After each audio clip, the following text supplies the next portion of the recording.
বিসমিল্লাহির রহমানির রহিম। আসসালামু আলাইকুম, আদাব।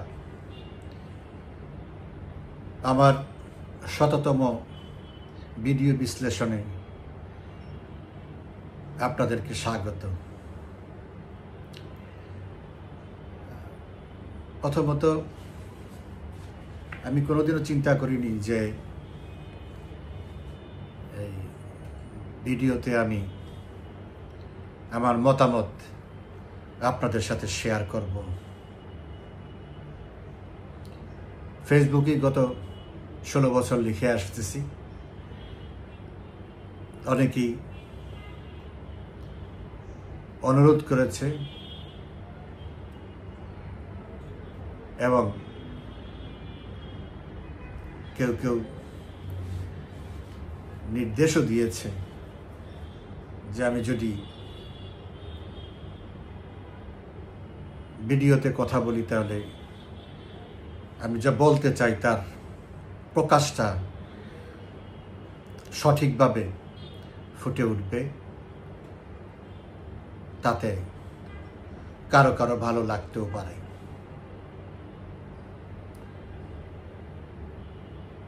শুরু করলাম,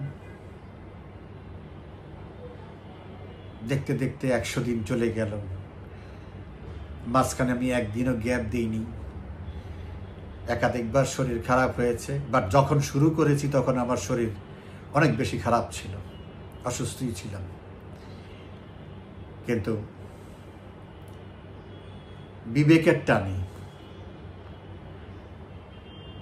দেশাত্মবোধের চেতনায় উদ্বুদ্ধ হয়ে দলীয় বাধ্যবাধকতায়, আমার মানসিক বাধ্যবাধকতায় আমি চেষ্টা করছি যা আমি বিশ্বাস করি, যা আমি উপলব্ধি করি, ততটুকু আপনাদের সাথে শেয়ার করা। আমি প্রথম দিনও বলেছি, আজকের এই 100তম দিনেও বলছি, ভুল হতে পারে, হয়তো পারফেক্ট বলতে তো কিছু নাই, কিন্তু আমার জানা মতে আমি কোনো ভুল করি না। আমি যদি মনে করি এটা ভুল, তাহলে সেটা আমি করি না, সেটা আমি বলি না। সো আমার জানাটাই যদি ভুল হয়, সেটার জন্য তো আমার অপারগতা বলতেই হবে।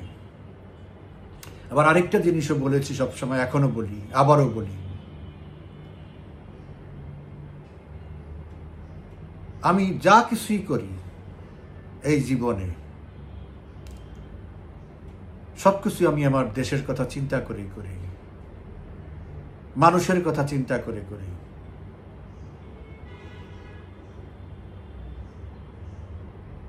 আমি একটা দল সমর্থন করি, এটা সত্য, কিন্তু সমর্থন করতে গিয়ে আমি কোনোদিন, অতীতেও না ভবিষ্যতেও না, যে মিথ্যা বলে আমি আমার দলকে এগিয়ে রাখব, কখনোই করিনি, ভবিষ্যতেও করব না।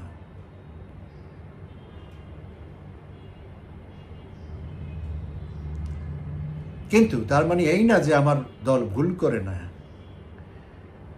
আমার নেতারা ভুল ত্রুটি করেনি, অবশ্যই করে। আমি কঠোর সমালোচনা করতাম যখন দল ক্ষমতায় ছিল, টানা 15-15.5 বছর। আমার চেয়ে ভোকাল বেশি কেউ ছিল না বাংলাদেশে, বাংলাদেশ মেয়ে সারা দুনিয়াতে, এবং সেগুলো অ্যাকশনও হয়েছে। কারণ আমি আমার বিজ্ঞপ্তি দিয়ে বলেছিলাম, আমার কথা বলার শক্তি হলো আমার সততা এবং সাহসিকতা। আপনি সৎ না হলে আপনার সাহস থাকবে না, এটাই স্বাভাবিক। আপনি নিজে দুর্নীতি করলে আরেকজনের দুর্নীতির কথা বলতে পারবেন না, এটাই স্বাভাবিক। যদিও আমাদের দেশে এটার উল্টাটাও হয়। আর একটা কথা সবসময় বলতাম, আমি যা কিছু করি, যা কিছু বলি,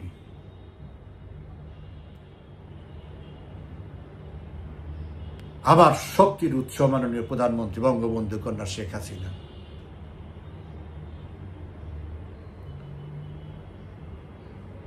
সো অনেক চেষ্টা, অনেক সময় অনেক বড় বড় ক্ষমতাশালীরা, নেতা মন্ত্রীরা চেষ্টা করেছিল, তা আমার কোনো ক্ষতি করতে পারেনি, আমার মুখ বন্ধও করতে পারেনি।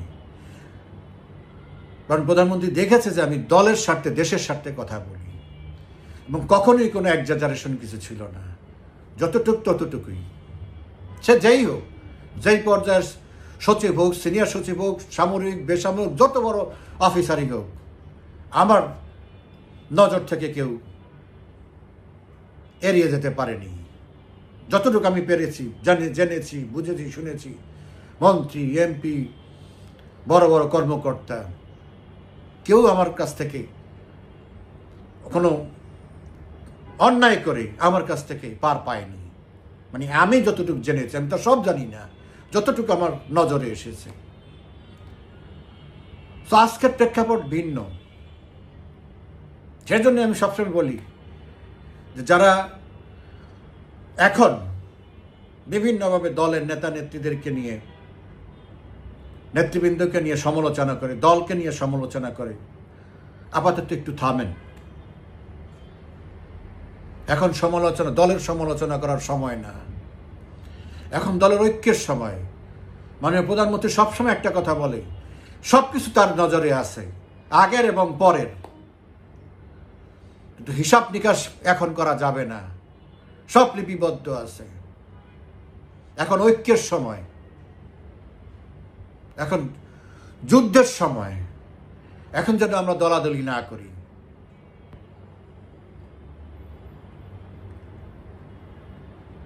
তো এখনো আমি আগের মতোই বলছি, যাহা সত্য আমি তাহাই বলিব, সত্য বয় একটুও মিথ্যা বলিব না। এটাই আমার প্রতিজ্ঞা, এটাই আমার অঙ্গীকার। এটা কেন এই কথাটা বললাম? যদি প্রয়োজন, দলের বিপক্ষে কিছু বলার প্রয়োজন হয়, সেটা আমরা নিজেরা বলবো। সেটা সোশ্যাল মিডিয়াতে বা কোনো মিডিয়াতে সেটা বলার সময় এখন না। আর দলের বিরুদ্ধে তো সত্য মিথ্যা মিলিয়ে আমাদের প্রতিপক্ষরা বলছেই। তাদের মিথ্যাটাকে আমাদের প্রতিবাদ করতে হবে শক্তভাবে।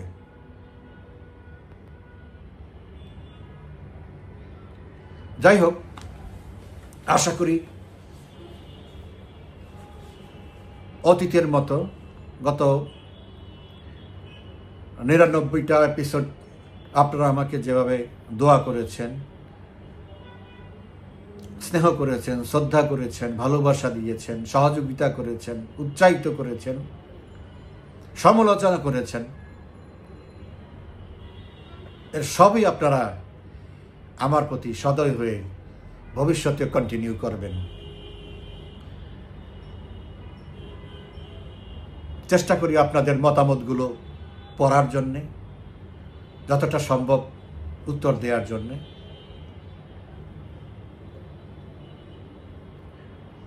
আমি কোনো বাণিজ্যিক দৃষ্টিভঙ্গি থেকে এটা করি না, এটা কোনো পেশাগত দৃষ্টিভঙ্গি থেকে করি না। ভিউ বাড়ানোর জন্য গুজববাজি করার কোনো রকমের ইচ্ছা আমার নেই, এবং এটা ঘৃণা করি। আমি আমার কথা আমার মতো করে বলে যাব। যেই কয়জন দেখে, যেই কয়জন শুনে, অতটুকুই। একজন মানুষও যদি শুনে, যতদিন কন্টিনিউ করব, আমি আমার নীতি এবং আদর্শ থেকে এক চুল বিচ্যুত হব না। কাউকে বিভ্রান্ত করার মতো কোনো তথ্য বা কথা আমি বলি না। এই বিশ্বাসটুকু আমার প্রতি রাখবেন, এই আশা করি। আজকে দুইটা বিষয় নিয়ে কথা বলবো, এবং এই দুইটা বিষয়ে আমার খুব মেজাজ খারাপ আছে। এই দুইটা বিষয় নিয়ে প্রথমত, আপনারা গতকালকেই শুনেছেন জাতির পিতা বঙ্গবন্ধু, 4 জাতীয় নেতা, প্রবাসী সরকার এবং দেশে বিদেশে আওয়ামী লীগের সমর্থক, আওয়ামী লীগ বা বিভিন্ন পর্যায়ের মুক্তিযোদ্ধাদেরকে ডিগ্রেড করে, অবনমিত করে মুক্তিযোদ্ধা থেকে সহযোগী মুক্তিযোদ্ধায় ঘোষণা করেছে, প্রজ্ঞাপন জারি করে।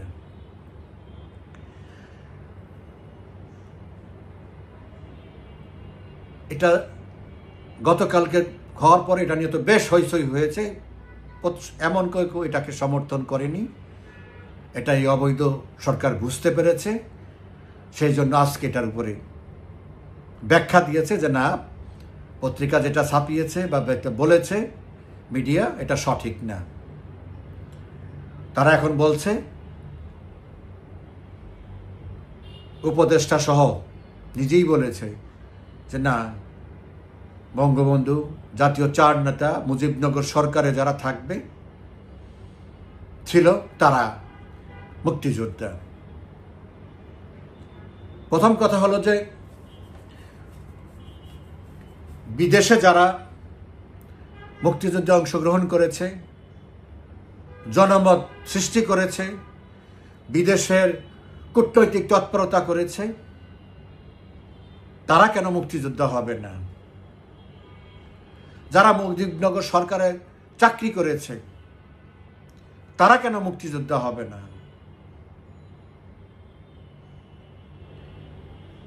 যারা মুক্তিযোদ্ধাদেরকে রান্না বান্না করে খাইয়েছে তারা কেন মুক্তিযোদ্ধা হবে না? তাহলে মুক্তিযোদ্ধারা খেত কি, কিভাবে কাজ করত?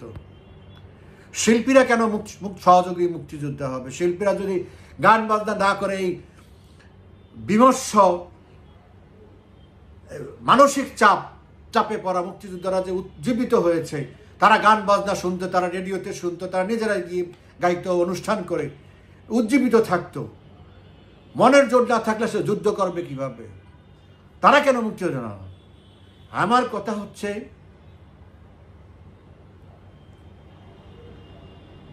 এরা কচু গাছ কাটতে কাটতে ডাকাত হয়ে গেছে।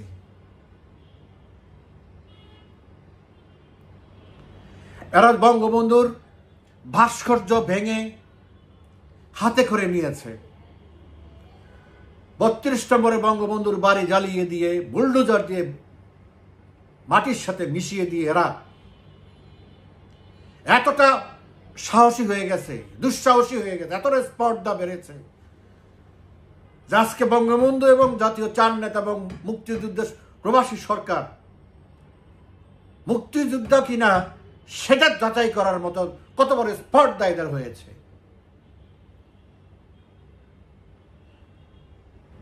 এই অধিকার, এই এখতিয়ারে ওদেরকে কে দিয়েছে?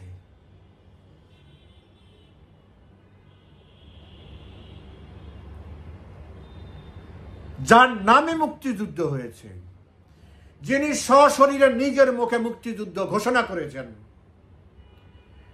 যিনি সাংবিধানিকভাবে মুক্তিযুদ্ধের সর্বাধিনায়ক, তার সম্পর্কে কথা চিন্তা করার আগে এদের বুক একটু কাঁপে না।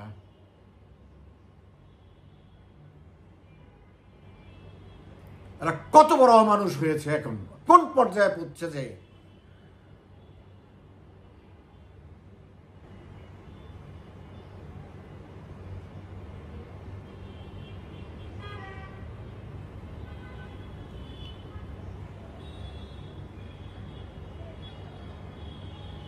যাই হোক, স্পষ্টভাবে বলতে চাই যে প্রজ্ঞাপন জারি করা হয়েছে, প্রজ্ঞাপন প্রত্যাহার করতে হবে। ইতিমধ্যে মাননীয় প্রধানমন্ত্রী ঘোষণা করেছেন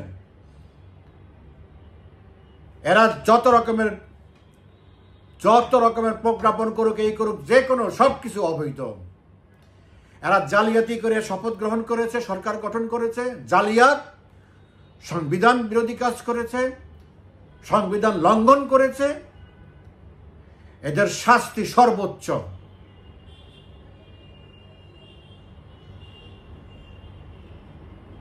এদের সমস্ত কার্যকলাপ, সমস্ত নির্দেশ অবৈধ।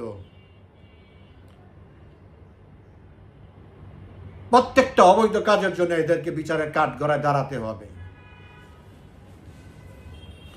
এবং অবিলম্বে এই অবৈধ প্রজ্ঞাপন বাতিল করতে হবে।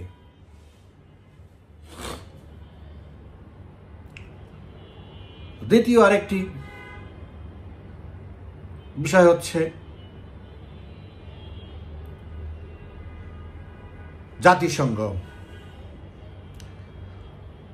জাতিসংঘ বললে তো আমাদের দেশে অনেকে একদম বসা থেকে দাঁড়িয়ে যায়, আরে বাপরে বাপ জাতিসংঘ।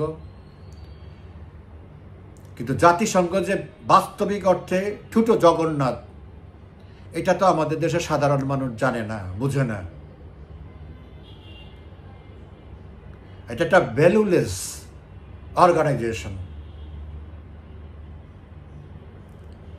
এরা হলো একটা দালাল অর্গানাইজেশন, আমেরিকা এবং পশ্চিমাদের দালাল। দেখেন, আওয়ামী লীগ যখন ক্ষমতায় ছিল 15 বছর, 15.5 বছর, একটু টুংটাং হলেই একটা বিবৃতি ওখান থেকে চলে আসতো, একটা মন্তব্য ওখান থেকে চলে আসতো। গত 10 মাসে এই দেশে যা হয়েছে, ইউনূস যা করেছে গত 10 মাসে, সবকিছু জাতিসংঘের চার্টারের পরিপন্থী, মানবাধিকার পরিপন্থী, বাক স্বাধীনতার পরিপন্থী, আইনের শাসনের পরিপন্থী, রাজনৈতিক অধিকারের পরিপন্থী। প্রত্যেকটা কাজ এই দেশে এক্সট্রিম লেভেলে চলছে। আজ পর্যন্ত জাতিসংঘ নামে এই দালাল সংগঠন, দালালরা ওখানে বসে আছে, আমেরিকান এবং পশ্চিমাদের দালালরা একটা শব্দ ব্যবহার করে নাই। ওইদিকে ইউনূসের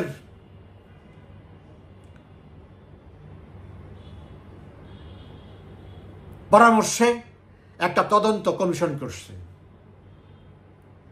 একটা অবাস্তব মিথ্যা একটা রিপোর্ট দিয়া জাতিসংঘ বানায় ফেলছে। ওই রিপোর্টের মধ্যে বলা আছে আওয়ামী লীগকে নির্বাচন থেকে বাইরে রাখা যাবে না, আওয়ামী লীগকে নিষিদ্ধ করা যাবে না, দল হিসাবে আওয়ামী লীগের বিচার করা যাবে না। ওই ওদের রিপোর্টই বলা আছে।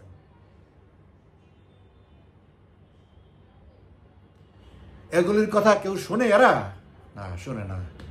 কারণ ওরাও জানে, এই ইউনূস সেন্টারও জানে যে জাতিসংঘের কিছু করার নাই, লিপ সার্ভিস দেওয়া ছাড়া। কিন্তু দুঃখ এবং ক্ষোভের বিষয় হচ্ছে, আজকে জাতিসংঘে বাংলাদেশের আবাসিক প্রতিনিধি গোয়েন লুইস এক সাংবাদিকের প্রশ্নের জবাবে সে বলেছে,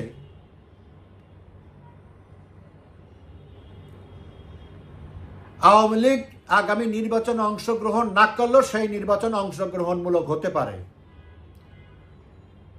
কত বড় স্টুপিড হলে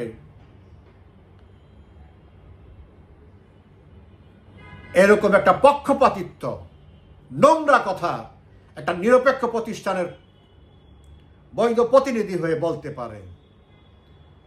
অথচ আওয়ামী লীগ আমলে যে 2টা নির্বাচন হয়েছে 14 সালে এবং 24 সালে,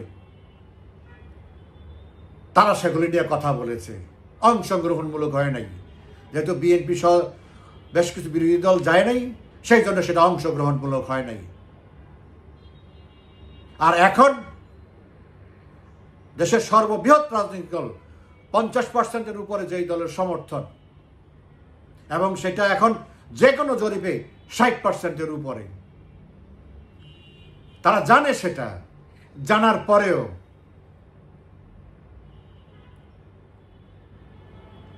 এখন বলে আওয়ামী লীগ না আসলো নির্বাচন অংশগ্রহণমূলক সমস্যা অংশগ্রহণমূলক হবে।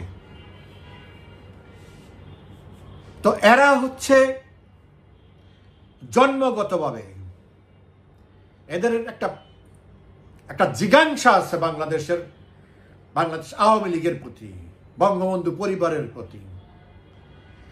এই পশ্চিমারা আমেরিকানরা তো আর বাংলাদেশ চায় নাই।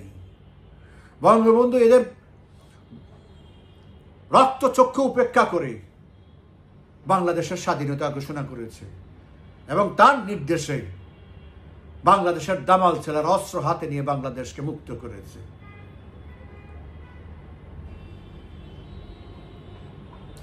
ওখান থেকেই ওদের ক্ষোভ শুরু, যে তারা চায় নাই, তারপরেও এই আওয়ামী লীগ এই দেশ স্বাধীন করছে।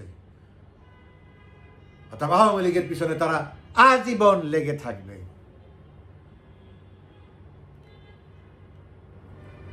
আওয়ামী লীগ এদেরকে বিপক্ষে রেখেই দেশ স্বাধীন করেছে, দেশকে আজকে এই পর্যায়ে নিয়ে আসছে প্রধানমন্ত্রী শেখ হাসিনা।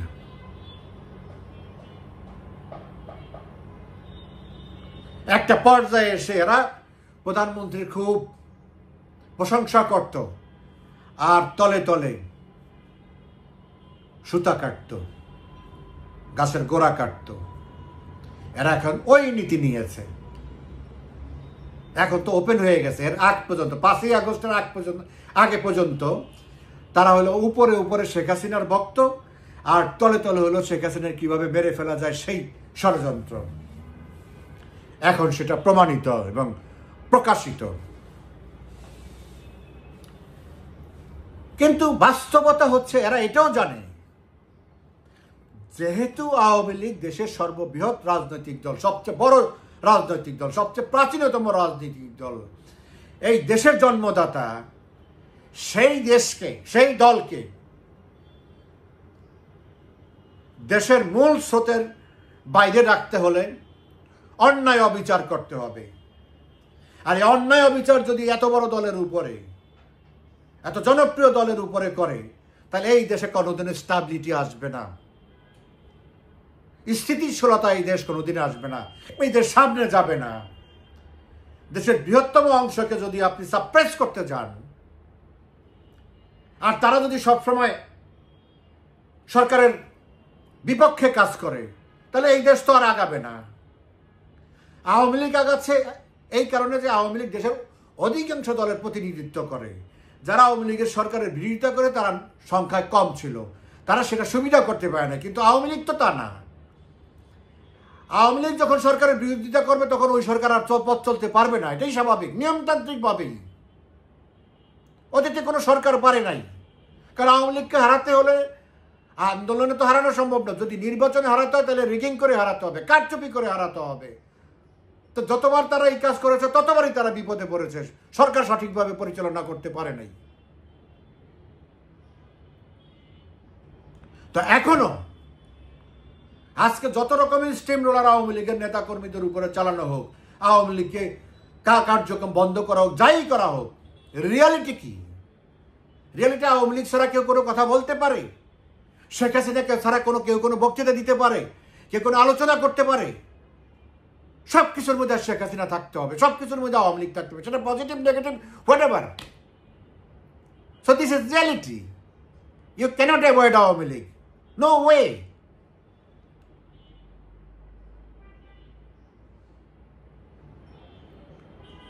সো দেশের স্ট্যাবিলিটি থাকতে হলে, এটা দেশ চালায় যারা, প্রশাসন, দেশের আমলা, তারা জানে যে আওয়ামী লীগ ছাড়া দেশে স্ট্যাবিলিটি আসবে না। সেটা ক্ষমতায় থাকুক আর বিরোধী দলে থাকুক, আওয়ামী লীগকে প্যাসিফাই করে, আওয়ামী লীগকে সাথে নিয়ে, সেটা অপোজিশনে থাকলে আওয়ামী লীগ সারা জীবন সরকারি দলে থাকবে, এটা তো আওয়ামী লীগ আশা করে না। আওয়ামী লীগ সেই দল না। তো আওয়ামী লীগ তো বিএনপি না, জাতীয় পার্টি না, যে না ক্ষমতায় থেকে এই দল সৃষ্টি হয়েছে, কিংস পার্টি। ক্ষমতা না থাকলে এই দেশের এই দলের কোনো মাহাত্ম্য থাকে না, এই দলের পালস থাকে না।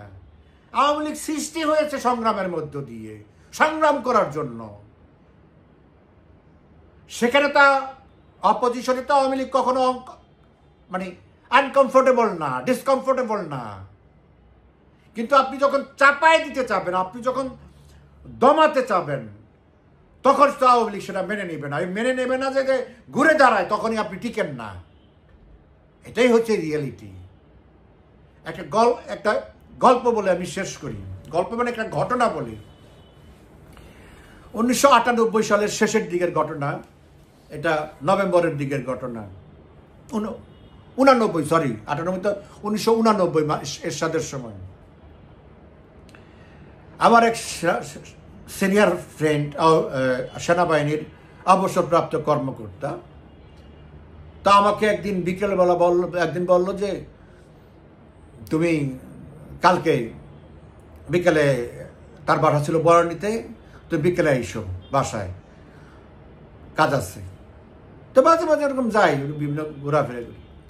তো গেলাম বিকেলে, তো তার গাড়ি নিয়ে বের হলাম। ঘুরতে ঘুরতে ঘুরতে ঘুরতে ঘুরতে ঘুরতে সে বরণী এখানে যায়, ওখানে যায়, ওখানে যায়, ঘুরতে ঘুরতে জাহাঙ্গীর গেট দিয়ে সে ঢুকে গেল ক্যান্টনমেন্টের মধ্যে।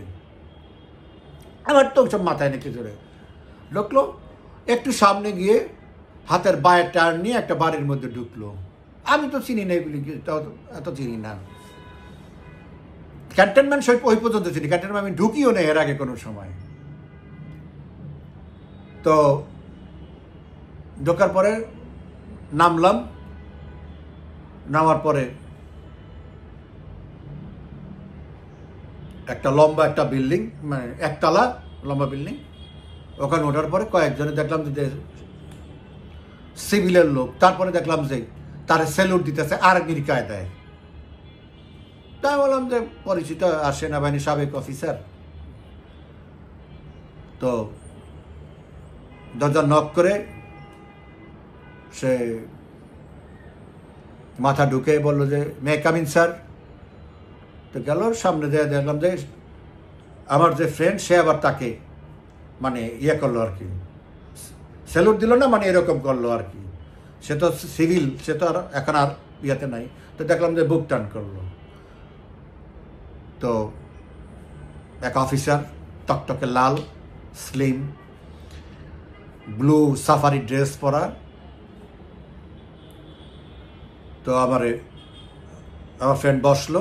ওই ফ্রেন্ডের নাম বলতে পারবো না, এটা একটু টেকনিক্যাল সমস্যা আছে এখনো না, বিকজ তাকে এখন সবাই চিনে, এই বাংলাদেশে সবাই চিনে, আমাদের দলেরই এখন, আমাদের দলে। পরে আমি তাকে, এটা আবার ভিন্ন ইতিহাস, পরে আবার তাকে আমি নেত্রীর কাছে নিয়ে যেয়ে তখন 91 সালে নিয়ে গিয়ে তারে দলে ঢুকাইছি, এমপি হয়েছে, মন্ত্রী হয়েছে দেখলাম। তো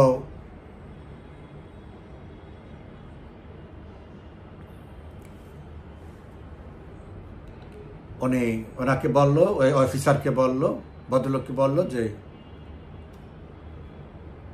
আমার নাম বলে বললো যে দিস ইজ দি ম্যান। তো ভদ্রলোক দাঁড়াইলো, দাঁড়াই আমাকে হাত বাড়াইলো, আমিও দাঁড়াইলাম, হাত বাড়াই বললো যে, আমাকে বললো যে ব্রিগেডিয়ার হালিম। সুন্দর, ডেপুটি ডাইরেক্টর ডিজিএফআই, তখন ভারপ্রাপ্ত ডিজিএফআই এর। তখন তো আমি একটু ভয় পেয়ে গেলাম, কিন্তু ডিজিএফ এর অফিসে আমাকে নিয়ে আসলো, ঘটনা কি? তখন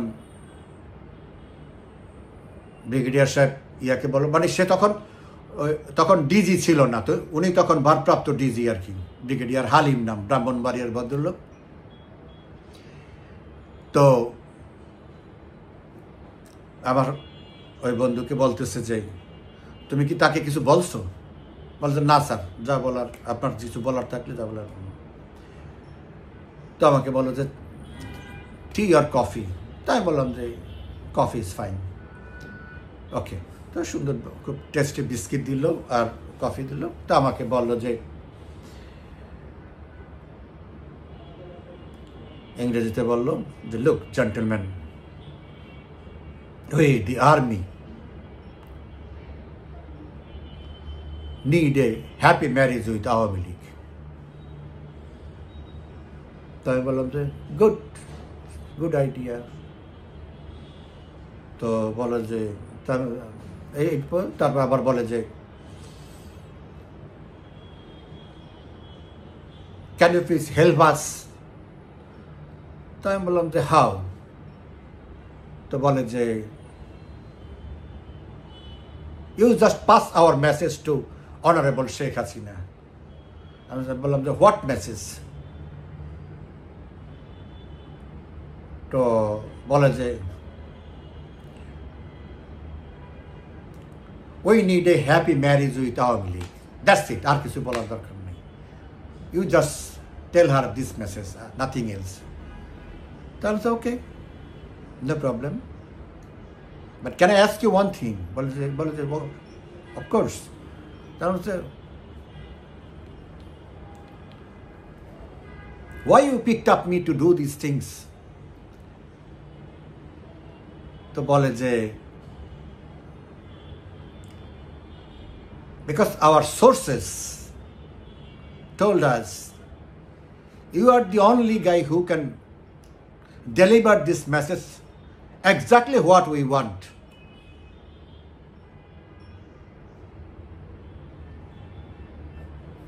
Now, in a sense, you are correct. The message you have given to me, definitely I will tell her the same. But there are many other people around Honorable our leader. But it is surprising for me to be selected as your messenger. So we found you the most reliable and one of the most closest to her. It's okay, thank you. Anything else? বলছেন না, এই পর্যন্ত। তো আমি আর বেশিক্ষণ থাকলাম না, চলে আসলাম। তো গাড়িতে বসে বললাম যে আপনি এই কাজটা করবেন, আমাকে একটু জিজ্ঞেস করার দরকার ছিল। তো জিজ্ঞেস করার কি, জানেন তো দোষের কিছু না। তো তখন থেকে আমার ওই ফ্রেন্ডরা আমি ধরে নিলাম যে সে ডিজিএফআই এজেন্ট। যাই হোক, সে তো থাকতেই পারে, পক্ষে বিপক্ষের অনেক লোক থাকতে পারে। বলে তো সমস্যা কি? আমি সমস্যা হলো যে এরকম একটা জায়গায় আমি আসতেছি, আমার নেত্রীকে জিজ্ঞেস করার দরকার ছিল। তার পারমিশন ছাড়া তো আমি এরকম একটা জায়গায় আসবো, তার কাছ থেকে কথা নেব, কথা নিয়ে আবার তাকে বলবো। সে may not allow me to do this things for her. আমি কেন করতে যাব এটা? আমি তো ওই লেভেলের না। উনি আমাকে স্নেহ করে, ভালো জানে, সেটা হলো আলাদা একটা ব্যাপার, কিন্তু এটা হচ্ছে ডেঞ্জারাস একটা ব্যাপার। আমি কেন এই জিজ্ঞাসা করতে? সে তো অন্য কাউকে সিলেক্ট করতে পারে যে না, আমি জিজ্ঞেস করতাম যে আপা এরকম এরকম কথা বলতে চাই, আমি কি যাবো কি না। উনি হয়তো বলতে পারছেন না, তোমার এর মধ্যে ঢোকার দরকার নেই। যেটা আমেরিকান অ্যাম্বাসেডার বার্নি কাট যেটা করতে চাইছিল, আমি বলছি নেত্রী বলছে না এটার মধ্যে ঢুকে না তুমি, বাস আমি এটার মধ্যে ঢুকি নেই। সে সারা দেয় না, নেত্রীও সারা দেয় না, আমি এটার মধ্যে আর ঢুকি নেই। তারা চাইছিল আমাকে দিয়া আমেরিকার সাথে একটা যোগাযোগ সবসময় ব্রিজ ক্লিয়ার করা, একটা অন্য বিষয়। তো যাই হোক, তারে বললাম যে এটা ঠিক হয় না আপনার। বলে তুমি আবার আমার নামে নেগেটিভ কিছু বললো না। মানে সেটা আমি বলবো না, বাট আপনার এটা উচিত ছিল আমাকে আগে বলা, আমি পারমিশন নিয়ে তারপরে এরকম একটা কিছু করা। বলে যাই হয়েছে, তুমি মেসেজটা তাকে জানাইও। আমি ঠিক আছে, এটা জানা, আমি কালকেই জানাই দেবো। তো পরের দিন সকালে তখন এই আণবিক শক্তি কমিশনের কোয়ার্টার মোয়াখালীতে, ওখানে থাকতো। তো আমি সকালবেলায় গেছি, গিয়ে বসলাম, ওখানে থাকলাম। আপারটা ছিল যে সবার সাথে কথাটা শেষ করার পরে লাস্টে আমি সবসময় যতবারই করছি যে সবার শেষে আমার সাথে কথা বলতো। তো যাই হোক, সবাই যাওয়া টাওয়ার পর আর কেউ নাই, আমি একা। আপা ভিতরে গেল, যাই যতটুকু মনে পড়ে আমার, আপা যায় না, আপাতত ভিডিও দেখবে মনে পড়ে কিনা। ভিতরে যায় মুড়ি, চানাচুর, পেঁয়াজ, টমেটো এগুলি দিয়ে একটা মানে নিয়ে আসলো, খেলাম দুজনে। তাই আমি বললাম যে আমার কাছে তো একটা তথ্য আছে। কি? তখন আমি ঘটনাটা বললাম। তা আমাকে বলে যে ভয় পাইছ? না, ভয় পাই নাই, কিন্তু অবাক হয়েছি যে আমাকে কেন দেন এলো। কই যে দেখে, এই যে তুমি আর আমি যে বিষয়ে কথা বলতেছি, এইটাও তারা জানে। তারা বুঝতেছে যে কার সাথে আমার ইন্টিমেসিটা বেশি, ওইভাবে তারা আসে লেগেছে। বলে তোমার এই সেম কথা, তখন ব্রিগেডিয়ার ছিল, এনএসআই ডিজি ছিল ব্রিগেডিয়ার কাদ্রি। বলে কাদ্রি আমাকে বলছে, জানাইছে একই টোনের কথা। আবার তখন 9 ডিভিশনের এক কর্নেল ছিল আমাদের লাইনের, রফিকুল আলম, পরে মেজর জেনারেল হয়েছেন। বলে কর্নেল রফিকও মাধ্যমে আমাকে বলছে। তো আমি বললাম যে এত লোকে বলছে, তো আমাকে আবার বলে শিওর হইয়া নিল। 2 জন অফিসার তাদের লাইনের আর একজন সিভিলের কনফার্ম হইল, এই জন্য বলছে আর কি। তাহলে ভয় পাওয়ার কিছু নাই। এই তো এইটা বলার উদ্দেশ্য হচ্ছে, এরশাদ সাহেব ক্ষমতা দখল করার পরে 8 বছর চালাইলো, ততদিন পর্যন্ত 89 সাল পর্যন্ত তারা রিয়েলাইজ করেছে, তো ক্ষমতা তো আর্মির কাছে, তো আর্মি রিয়েলাইজ করেছে যে আওয়ামী লীগকে অপোজিশনে রেখে বা আওয়ামী লীগের সাথে কোনোটা অ্যাটাচমেন্টে না গিয়ে, সমঝোতায় না গেলে বাংলাদেশ চালানো যাবে না, বাংলাদেশ সামনে আগানো যাবে না। এই জন্যই তারা বলেছে যে একটা এঙ্গেজমেন্ট তাদের দরকার, হ্যাপি ম্যারেজ দরকার between Awami League and army. ওই সেদিনের সেই রিয়ালিটি আজও সমান তালে সমানভাবে বহাল। আওয়ামী লীগের সাথে এঙ্গেজমেন্টে যেতেই হবে। দেশকে সামনের দিকে যাক, আর দেশের স্থিতিশীলতা যাই বলুক, এটাকে যদি আফোল্ড করতে হয় বা এটাকে যদি তৈরি করতে হয়, আওয়ামী লীগের সাথে সমঝোতার কোনো বিকল্প নাই। আর আওয়ামী লীগ যদি তার অধিকার প্রতিষ্ঠার জন্য সংগ্রাম শুরু করে, এখনো কিন্তু সংগ্রাম শুরু করেনি, যদি সংগ্রাম শুরু করে সেই সংগ্রাম কিন্তু থামবে না যতক্ষণ পর্যন্ত লক্ষ্য অর্জিত না হয়। Come what may, it can be a scenario like 1971। Awami League যা করবে এই দেশ বাঁচানোর জন্য, আজকে তো দেশ নাই, বাংলাদেশ তো আর নাই। আমরা 71 সালে মুক্তিযুদ্ধের মধ্য দিয়ে যে বাংলাদেশ সৃষ্টি করেছে, সেই বাংলাদেশ তো আজকে নেই। কিন্তু আওয়ামী লীগ থাকা অবস্থায় আমরা তো একটা দেশ, আমাদের অর্জিত দেশ আমরা ধ্বংস হতে দিতে পারি না। যতক্ষণ পর্যন্ত বঙ্গবন্ধুর রক্ত পৃথিবীতে বেঁচে থাকবে, ততক্ষণ পর্যন্ত তারা হজম করতে পারবে না, আওয়ামী লীগের কোনো নেতা কর্মী সমর্থক হজম করতে পারবে না। সো এটার ফয়সালা হতেই হবে, বাই এনি মিনস সেটাই হবে। এখন যারা ক্ষমতায় বসে আছে, যারা ক্ষমতার মূল ভিত্তি, মূল শক্তি, বিষয়টা তাদের কাছে। তারা কোন রাস্তায় যাবে? আওয়ামী লীগের সাথে এঙ্গেজমেন্টে যাবে নাকি আওয়ামী লীগের সাথে কনফ্রন্টেশনে যাবে? It is up to them. Awami League ready for both of way anyways. So